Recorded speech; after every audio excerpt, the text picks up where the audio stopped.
Hi everyone! So if you've been watching my videos, you know that I recently started sewing. Remember the scrunchies I made before Christmas? Okay, so I am a brand new beginner and I decided I want to keep a journal to keep track of special directions and measurements and things like that, and also to keep track of my progress.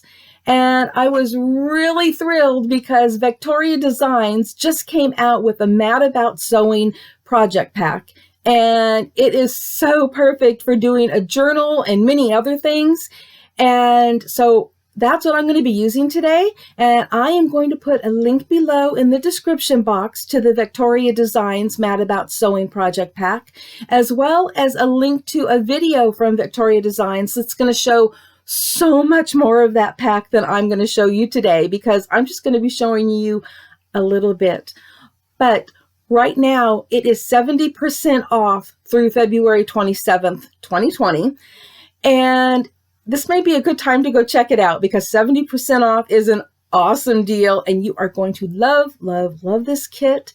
And let me show you the journal I'm making because it's one that is perfect for beginners, like way beginners like me, because I'm new at journaling as well.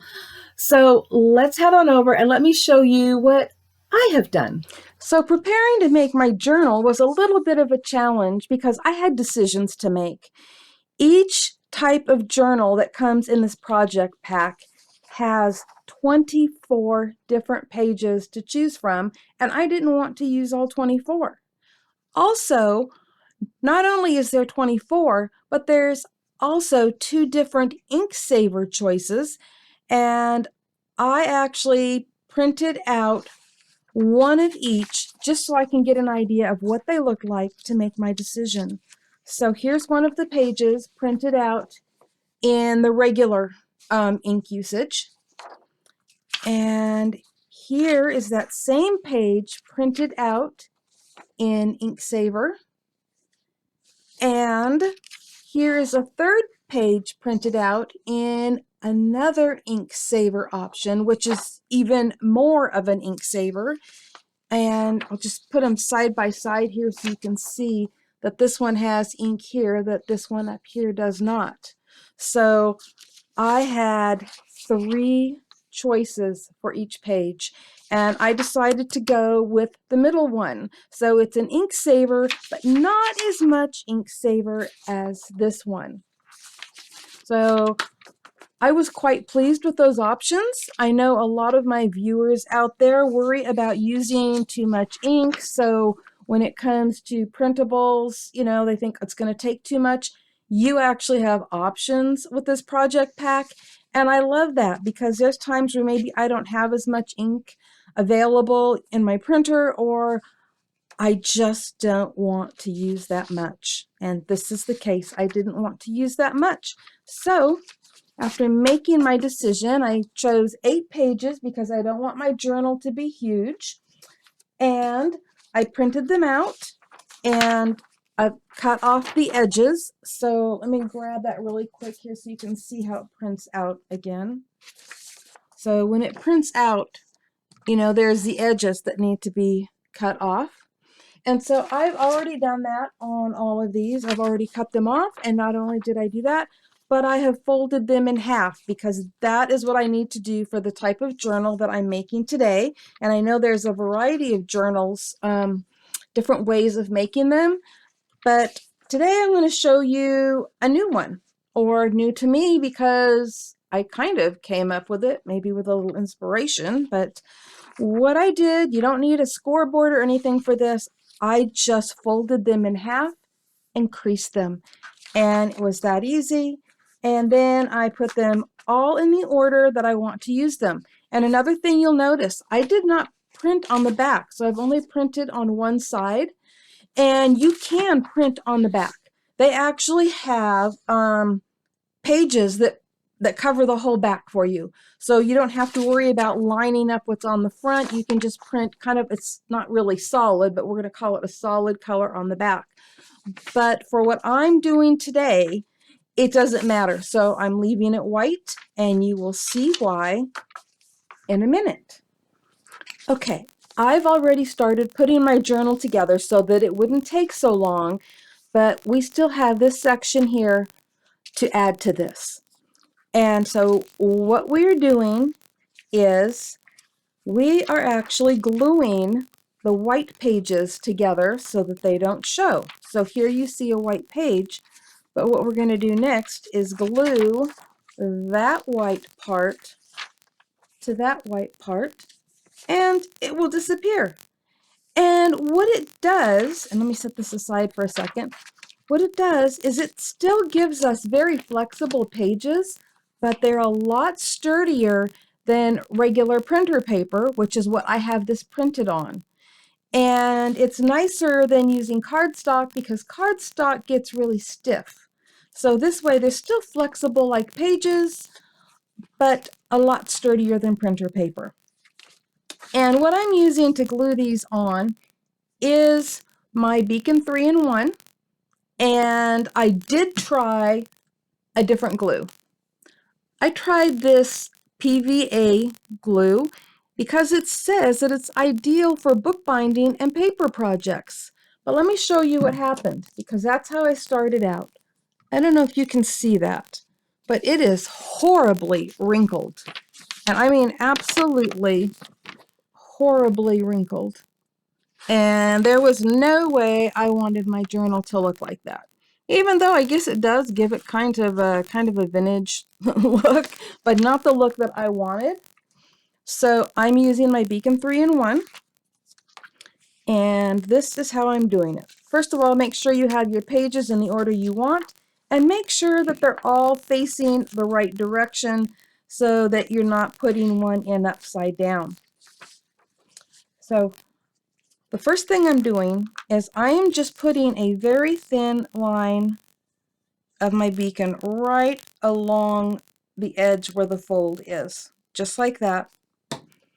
And then I am taking this, going the correct direction, and I'm just going to lay it over the top. And then I'm going to do this. That makes sure that all of my pages are equal, and just push that down so that it adheres really good. And of course, right now you're going, yes, but now you have these pages open, and what are you going to do? Put tons of glue? No, I'm not.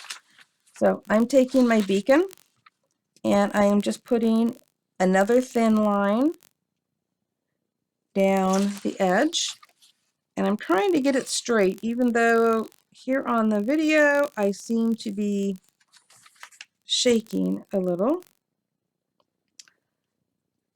So we get that line there,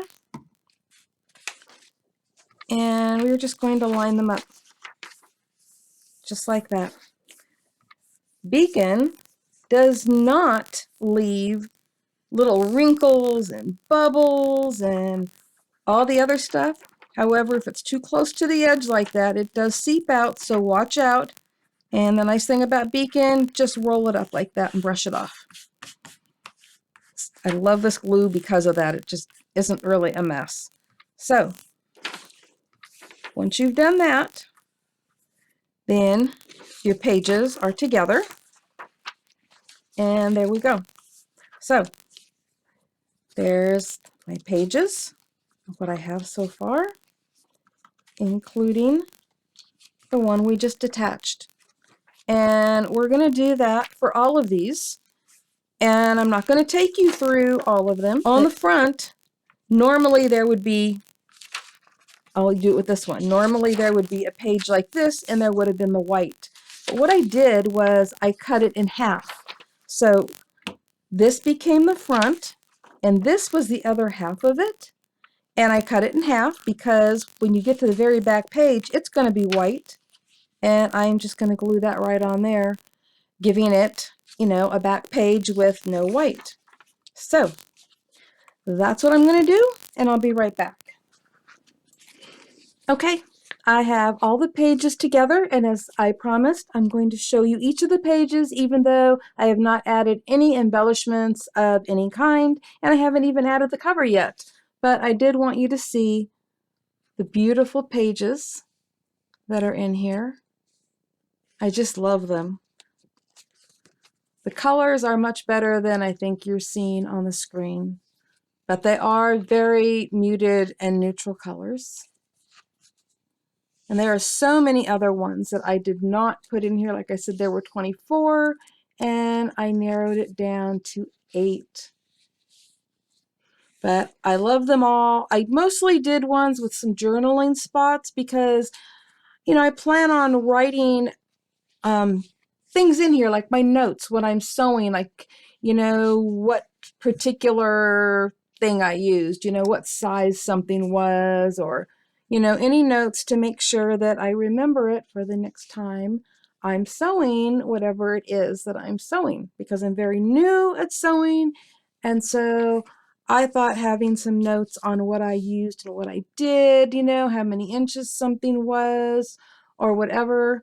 And so, like I said, most of these definitely have some journaling spots on them, but they have some with just some gorgeous pictures that I think you would absolutely love. This is one of my favorites right here. So now that this is all together, I am going to add, even though I don't think it's necessary, I am going to add a little glue right along this edge just to kind of help seal the pages together. So I'm going to make a mess of it here because I'm going to rub it in with my finger. But I'm just going to take one little line of glue along the edge. And I'm just going to rub it in just like that. And then I'm going to go clean the glue off my fingers. Now for the cover. So there are 4 different cover choices for the outside cover, 4 different choices for the inside cover, and there are ink saver options, and there's also a template for the outside cover and the inside cover so that you can use your own papers. You don't have to use what comes with it. And so for my outside cover, I have chosen to do the ink saver option on this particular design. And as you can see, it prints out and it shows you exactly where to cut. And so that makes it really nice. And for the inside of my cover, I chose to use the template and just printed it out on a piece of cardstock. And I'm trying to see if I can get it there so you can see it. Really hard to show up on this dark piece, but it is printed on there. And so all I have to do is cut on those lines and I will have the inside. So ink saver and no ink at all on this. And then I've also cut out 2 pieces of cardboard, or, you know, it was a box. You can use cereal box, cracker box, chip box, whatever. And I cut this out to 8 1/8 by 5 1/4. It probably should have been 8 1/4 by 5 1/4, but I measured it up against my journal, and that was the size I decided to go with. And I probably could have gone with the 8 1/4, but I just thought that this was right for it. And to be honest with you, if it wasn't for the fact that I want to show you how to make the cover, I probably would not make a hard cover for this because it is so thin. But I really do want to show you how to make the cover. So I'm going to go cut all of these pieces out, and I'll be right back. Okay, I have everything cut out, and I wanted to show you that if you're using a paper trimmer, you can trim down all 4 sides, and the only thing you need to do with scissors is the corner. So don't think that you have to go like this, cutting all the way around. You can do that if you don't have a paper trimmer, but I just wanted to point out how easy it is if you do have a paper trimmer. So everything is cut out and ready to go, and we are going to start with the cover. And I'm going to be putting this right on here.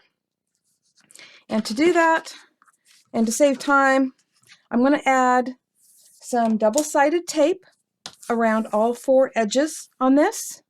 And I'm going to be adding a little bit of my Beacon 3-in-1 down the middle because this, it isn't water-based. It's not going to wrinkle, the paper or the cardstock or leave any bumps and bulges in it. And so I'm going to do this off camera to save time, and I'll be right back for us to put it on there. Okay, I have the tape on there, and I'm just going to remove the backing before I add my glue. And then I'm going to show you how to put it on here. I am going to tell you right now that because I cut this that 1/8 of an inch too short, it did cause a slight problem because I've already done the other cover, and I will show you in a minute. So I guess lesson learned here is 1/8 of an inch makes a difference. Okay, so I'm just putting on my Beacon 3-in-1 across the back here.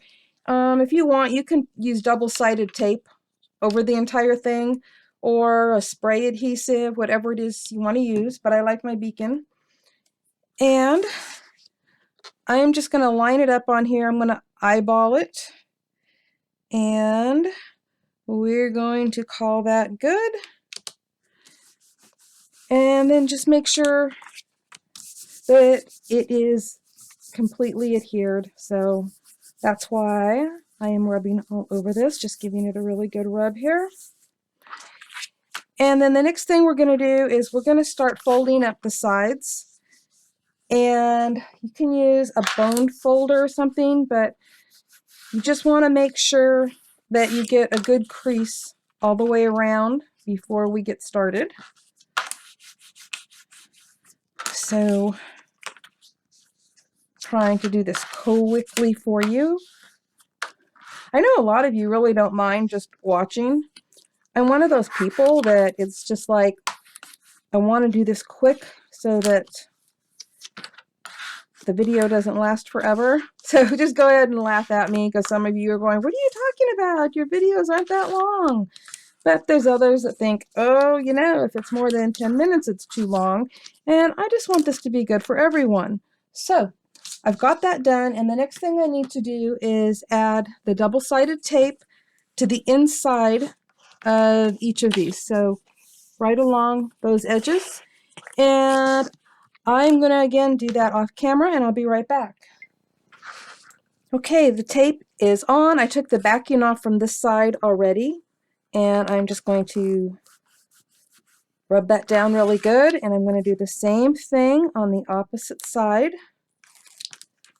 And my tape was a little bit wider than the edges, so I'm just pushing the excess tape over the edge. And again, we're rubbing it down. Now this is where the problem comes in, where I didn't make it quite long enough. So what I want to do is, there's that little bit of excess that on the edges here, and I want to push that in. And so by doing that, I'm actually creating, you know, a piece that doesn't have the adhesive on it. So this is what we're going to do.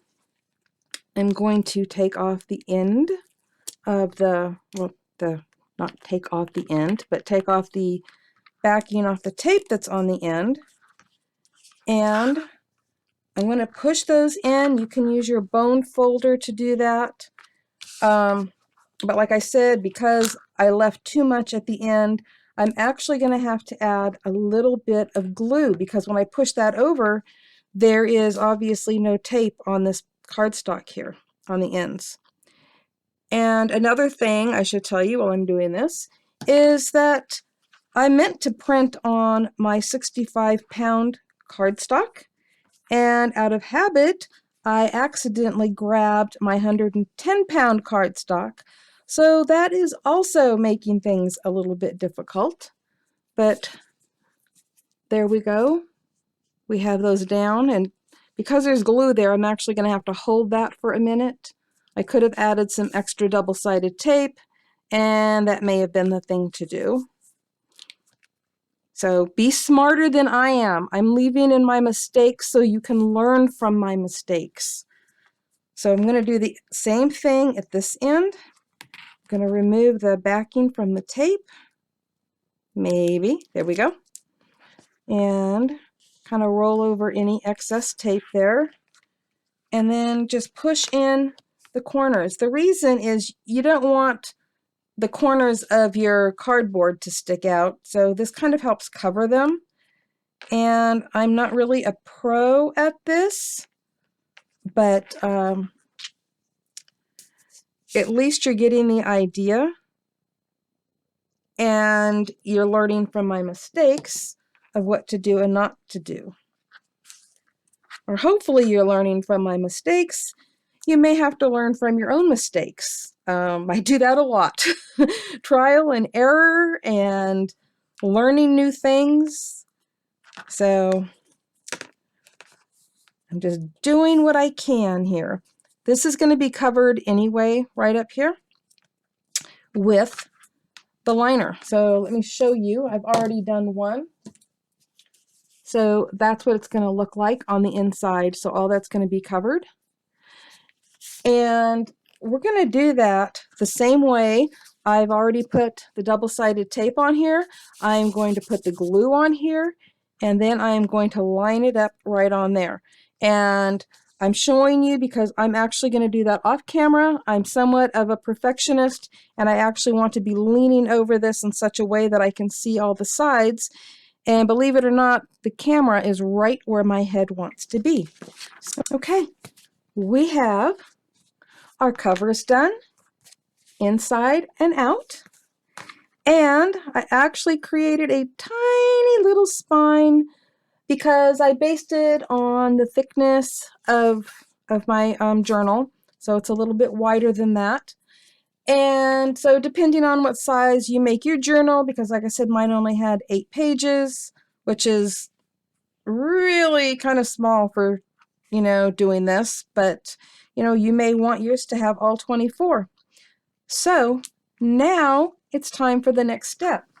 Okay, this is a little untraditional, but we're giving this a try. So I've cut a piece of burlap and lace ribbon to the correct size, you know, for, let me show you, the correct size to be the binding.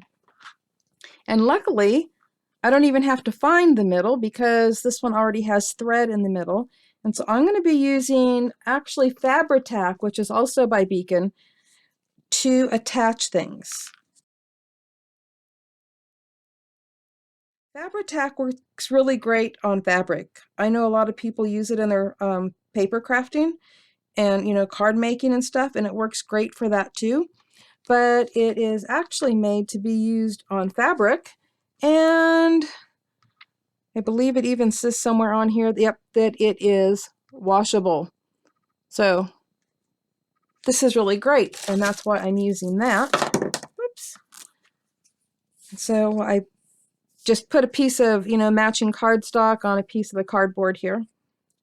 And I'm going to place it right down the center. And we're going to let that dry. I'm also going to be taking our covers, making sure that it is going the right way. This is the direction I want it to go with the scissors going that way. So I'm going to flip that one over. And yep, scissors are going the right way. I'm going to flip that over. And we are going to be gluing this on here, leaving a little space between we don't want it to actually touch that spine. We want to leave just a tiny little space there so that this can fold easily.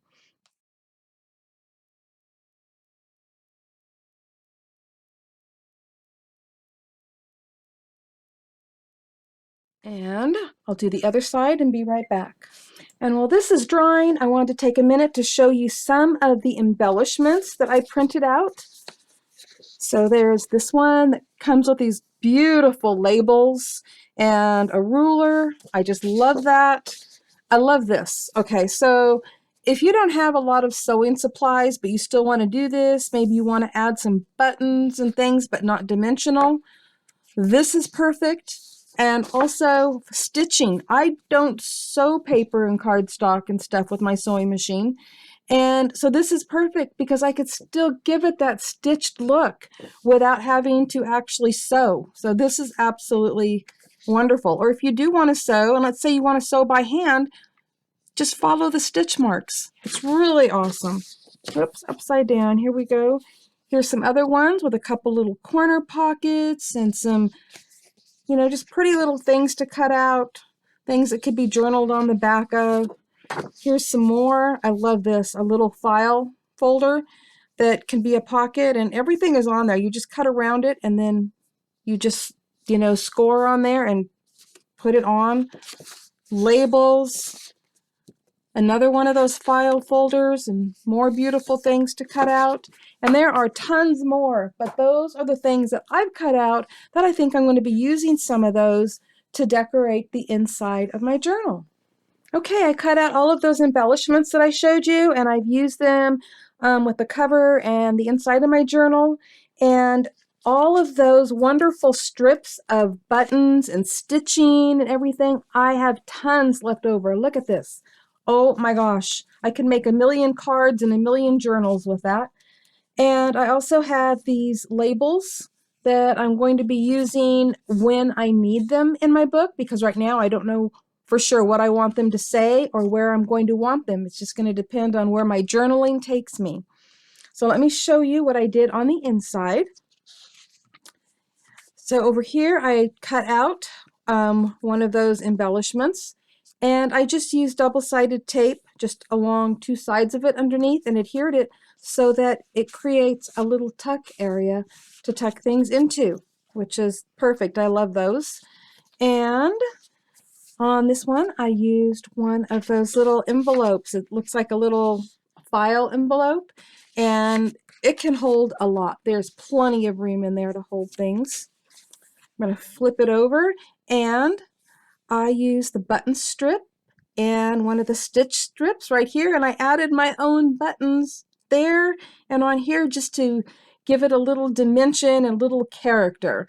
And so that's a tuck spot, and this is also a tuck spot over here on this side. So those are always nice to have. And turn the page again, and we have a little pocket down here. Let me grab something to stick in there so you can see. So it's one of those cute little pockets that came with it. And another one of the cutouts that I did the same thing, put the double-sided tape just on two sides of it, allowing a place to tuck things in. I didn't really want to do a lot with these two pages because there's a lot of writing space, and that's why I chose these pages to put in here. Just an area to totally journal and not have to worry about any beautiful decorations on it. And the same with this page. I just love that there was writing space, a lot of writing space, and yet it's still beautiful. And over here, I added another place to tuck things in it. Let me grab a handful here. So I did that. That's with, you know, the little button strips. And again, I added some buttons of my own to that. And then on the last page, another one of those pockets that things can be tucked into. So that is what I've done. I may end up doing more to this, but for now, that's all I've done. And these little labels will come in handy, you know, on these pages, you know, maybe to stick up here to say what I'm journaling about. So that is what I've gotten here. And now let me show you the cover. I added one of the labels that came from it, and I added some buttons right down the side here. And on the inside, I added another one of those file folder pockets. And so now we're ready to put this together. So as I told you earlier in the video, if I recall, that this wasn't going to be your traditional type of binding. As you saw with this, I used the lace and burlap ribbon. And what I'm going to do with this is I'm going to open it up to the center. So 1, 2, 3, 4 pages, and 1, 2, 3, 4. Yep, I had it right. Okay. And I'm going to lay that on there. And I'm going to use a piece of twine. Now, with this particular way of, we're going to call it binding, with this particular way of binding, you'll be able to take out your journal by sliding it out from underneath, or you can just cut the twine and add a new one. And so I'm just going to take it and wrap it around the other side. I've cut quite a bit of twine here because I wasn't sure how much I was going to use, and I'd rather have too much than too little. And we are going to tie this off on the outside, just like this, okay? But before I do that, or maybe after, maybe I'll tie a knot first, I am going to be adding a button and a little charm, little teddy bear charm. So you know what? I'm going to go ahead and tie the knot first, and then I will add those items.